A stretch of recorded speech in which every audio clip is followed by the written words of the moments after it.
ते माननीय शरद पवार साहेब या दोघांनी मागणी केली, नितीन गडकरी साहेबांनी निधी दिला, पण दुर्दैवाने या भारतीय जनता पक्षाचे जे स्वतःचे लागेबांधे असलेले जे ठेकेदार आहेत त्यांची नियुक्ती केल्यामुळे आज मुंबई गोवा राष्ट्रीय महामार्गाची दयनीय अवस्था झाली। साहेब, हा मार्ग पूर्ण करून घेण्यासाठी एकटा विनायक राऊत खासदार म्हणून जेवढा प्रयत्न करतोय बाकी कोणी करत नाही।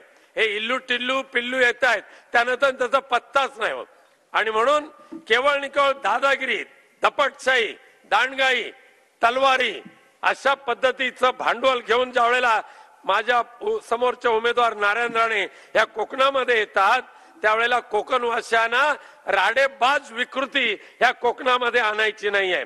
आज आपले भास्कर शेठ जाधव माननीय सुप्रियाताई सुळे यांच्या प्रचाराला गेलेले आहेत आणि म्हणून आजच्या या त्या वेळेला ज्या वेळेला ह्या म्हणजे फुंकणाऱ्या त्याच्या एका नेत्याने ज्या पद्धतीने घाणेरड्या पद्धतीने राडेबाज विकृती या चिपळूण शहरामध्ये केलेल्या आहे।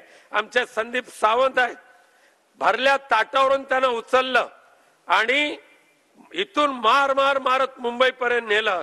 का तर आपल्या आजारी असलेल्या आईला डॉक्टरकडे घेऊन गेले, त्यांच्या मीटिंग मध्ये गेले नाही म्हणून संदीप सावंतांची पाठ सोलून काढली।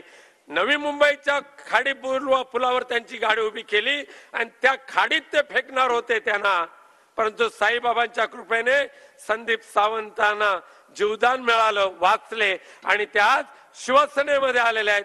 संदीप सावंतांसारख्या प्रत्येक कार्यकर्त्याच्या पाठीशी आम्ही भक्कमपणे उभे राहणार आहोत।